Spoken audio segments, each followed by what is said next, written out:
Hello students, I am doctor Raju Sharma. आज हम भारत के भौतिक विभाग के अंतर्गत प्रायद्वीपीय पठार का अध्ययन करेंगे। भारत का प्रायद्वीपीय पठार विशाल मैदान के दक्षिण में त्रिभुजाकार रूप में फैला है। इसके पूर्व में पूर्वी घाट व पश्चिम में पश्चिमी घाट, उत्तर में अरावली, राजमहल और शिलोंग की पहाड़ियाँ विस्तृत हैं। इसका विस्तार दक्षिणी पूर्वी राजस्थान, मध्य प्रदेश, तेलंगाना, आंध्र प्रदेश, ओडिशा, झारखंड, महाराष्ट्र, कर्नाटक, पूर्वी केरल, छत्तीसगढ़ व तमिलनाडु राज्य के लगभग 7 लाख वर्ग किलोमीटर क्षेत्र में है।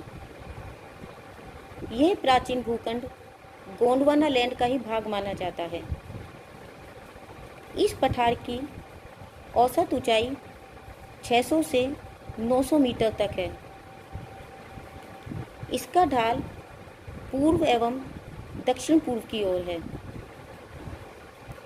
यह पठार लंबे भूवैज्ञानिक इतिहास से गुजरा है और अपने निर्माण के अधिकांश समय में ये समुद्र तल से ऊपर ही रहा है, जिस कारण इस पर लंबे समय तक अपरदनकारी क्रियाएं चलती रही हैं।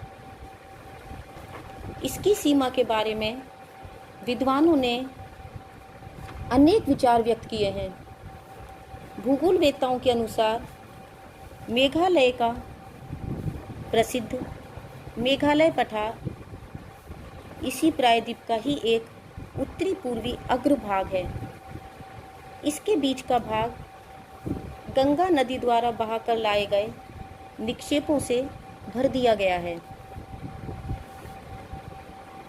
अरावली पहाड़ियों के पश्चिम में, जहां वर्तमान राजस्थान की मरुभूमि पाई जाती है, वहां गर्भ भाग में प्रायद्वीपीय चट्टान पाई जाती हैं और स्पष्ट रूप से अरावली श्रेणियों का विस्तार निम्न उच्च भूमि के रूप में दिल्ली से भी आगे तक है, जिसे हम सतलज यमुना विभाजक प्रदेश कहते हैं।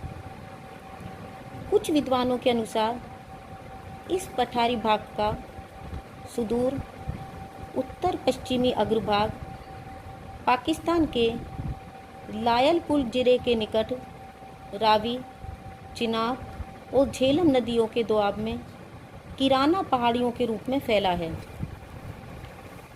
इन बातों से इस बात की पुष्टि होती है कि यह पठार हिमालय पर्वत के निर्माण से पूर्व काफ़ी विस्तृत रूप में फैला था। इसने हिमालय के मोड़ों को प्रभावित किया। यह पठार काफ़ी कटा फटा है और अनेक छोटे छोटे पठारों और पहाड़ियों में विभाजित है। नर्मदा और सोन नदियों ने इस पठार को कई छोटे छोटे पठारों में बांट दिया है। नर्मदा के उत्तर में मालवा का पठार और दक्षिण में दक्षिण का पठार मिलता है। सोन नदी के पूर्व में छोटा नागपुर का पठार स्थित है। गंगा नदी के पूर्व में मेघालय का पठार। इस प्रकार से प्रायद्वीपीय पठार के अनेक भौतिक विभाग हैं, जैसे मालवा का पठार, बुंदेलखंड और बघेलखंड का पठार, छोटा नागपुर का पठार, मेघालय का पठार और दक्कन का पठार। पहला है मालवा का पठार। मालवा का पठार लावा से निर्मित काली मिट्टी का संप्राय मैदान है। इसका ढाल गंगा नदी की ओर है।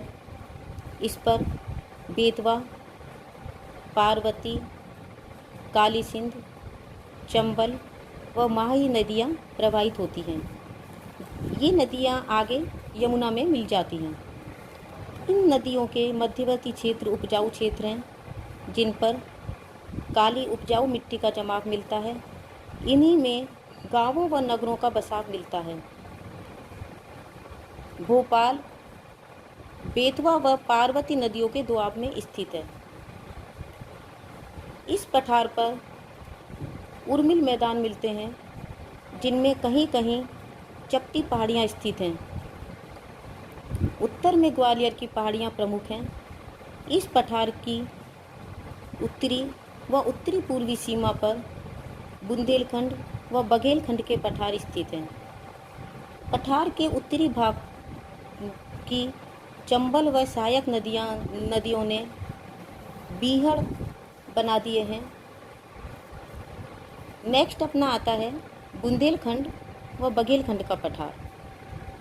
मालवा पठार का उत्तरी पूर्वी भाग बुंदेलखंड व बघेलखंड के पठार के नाम से जाना जाता है। यह पठार उत्तर में यमुना के मैदान के निकट समाप्त हो जाते हैं। बघेलखंड में चंबल व यमुना नदियों ने बड़े बड़े बीहड़ खड्ड का निर्माण कर भूमि को प्राय असमतल और अनुपजाऊ बना दिया है। यह पठार ग्वालियर पठार और विंध्याचल श्रेणी के मध्य फैला है। यह प्राचीनतम बुंदेलखंड नीच से निर्मित है।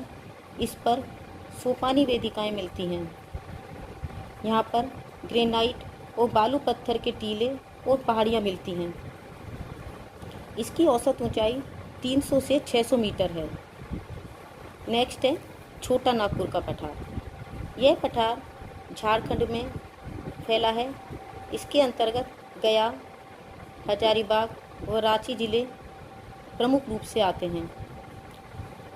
महानदी, सोन, स्वर्णरेखा व दामोदर इस पठार की प्रमुख नदियां हैं, जो गहरी घाटियों में होकर अलग अलग दिशाओं में प्रवाहित होती हैं। सोन नदी पठार के उत्तर पश्चिम में बहकर गंगा में मिलती है।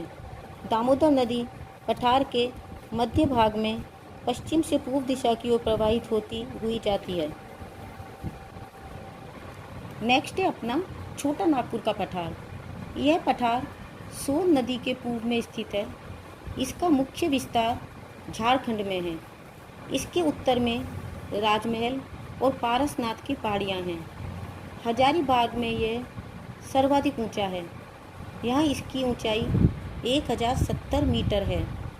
रांची भी इसी का ही एक भाग है, जो ग्रेनाइट और नीच चट्टानों से निर्मित है। इसे गहराई तक काटकर ढालू कगार सदृश बना दिया गया है, जिन्हें घाट कहते हैं। यहाँ अनेक जलप्रपात हैं, जिनमें स्वर्णरेखा पर बना हुंडरू प्रपात प्रमुख है। इसके पश्चिम में दामोदर नदी गोंडवाना कोयला क्षेत्र से प्रवाहित होती है। रांची के उत्तर में हजारीबाग के अतिरिक्त कोडरमा का पठार है। यहाँ भी अनेक उत्थानों के प्रमाण पेनी प्लेन सतह के रूप में मिलते हैं। रांची के पूर्व में नेतरहाट और जासपुर पाट मिलते हैं। ये पठार लेटेराइट के समतल टोपी नुमा आवरण रखते हैं, जिन्हें पाट कहते हैं। ये खनिज संसाधनों की दृष्टि से धनी है। नेक्स्ट है मेघालय का पठार। यहाँ की चट्टानें छोटा नागपुर के पठार की चट्टानों जैसी हैं। ये पहाड़ियाँ उत्तर पूर्व दिशा में मिकिर पहाड़ियों के नाम से फैली हैं। इस पठार का उत्तरी ढाल खड़ा है, जहाँ पर ब्रह्मपुत्र नदी बहती है, और दक्षिण ढाल धीमा है। खासी पहाड़ियों के दक्षिण में चेरापूंजी स्थित है। नेक्स्ट है दक्कन का पठार। इसको महाराष्ट्र पठार भी कहते हैं। क्रिटेशियस और पूर्व टर्शियरी काल में होने वाले ज्वालामुखी विस्फोट से निकले लावा से इसका निर्माण हुआ है। यह 5 लाख वर्ग किलोमीटर क्षेत्र में फैला है। इसके अंतर्गत मध्य प्रदेश, महाराष्ट्र, गुजरात, कर्नाटक जैसे राज्यों के भाग प्रमुख रूप से आते हैं। इसके अंतर्गत तेलंगाना का क्षेत्र भी शामिल है। भारत का ये दक्कन का पठार बेसाल्ट चट्टानों का बना है। लावा की गहराई 2000 मीटर तक पाई जाती है। यह गहराई पश्चिम से पूर्व की ओर जाने पर कम होती जाती है। कच्छ में इसकी गहराई 760 मीटर है। नागपुर के निकट यह गहराई केवल 15 मीटर ही रह जाती है। आग्नेय चट्टानें, बलुआ पत्थर एवं चूने की चट्टानें और कोयला गोंडवाना काल की प्रमुख चट्टानें हैं। पठार की चट्टानें खनिज पदार्थों में घनी हैं। यहाँ पर लोहा, मैग्नीज, सोना, अभ्रक, मैग्नेसाइट और बॉक्साइट खनिज पदार्थ पाए जाते हैं। प्राचीन पठारी भूभाग होने के कारण यह डेन्यूडेशन की क्रियाओं से बहुत अधिक प्रभावित रहा है। यहाँ पर ऐसे पर्वत पाए जाते हैं जो एक समय में काफ़ी ऊंचे पर्वत थे, लेकिन आज इनकी ऊंचाई इतनी कम हो गई है कि इन्हें पहाड़ियों के नाम से जाना जाता है। अरावली पहाड़ियाँ इसी प्रकार के पर्वतों का ही एक उदाहरण है। पठार की प्रमुख पहाड़ियाँ हैं। नंबर 1, विंध्याचल पर्वतमाला। इसका विस्तार नर्मदा नदी के सहारे पश्चिम की ओर गुजरात राज्य से आरंभ होकर उसके समानांतर पूर्व की ओर फैला है। यह फिर उत्तर पूर्व दिशा की ओर मुड़ जाती है और आगे उत्तर प्रदेश के मिर्ज़ापुर जिले तक चली जाती है। दूसरे नंबर पर है सतपुड़ा पर्वतमाला। यह पर्वतमाला नर्मदा और ताप्ती नदियों के बीच पश्चिम में राजपीपला की पहाड़ियों से आरंभ होती है और यह पूर्व व उत्तर पूर्व दिशा में आगे महादेव, मैकाले पहाड़ियों के रूप में छोटा नागपुर पठार तक फैली है। सतपुड़ा पर्वतमाला की सबसे ऊंची चोटी धूपगढ़ है, जो महादेव पर्वत पर स्थित है। इस पर्वत की दूसरी मुख्य चोटी है अमरकंटक। इसके समीप से ही नर्मदा नदी निकलती है। धूपगढ़ के समीप पंचमढ़ी स्थित है। नेक्स्ट है अरावली की पहाड़ियाँ।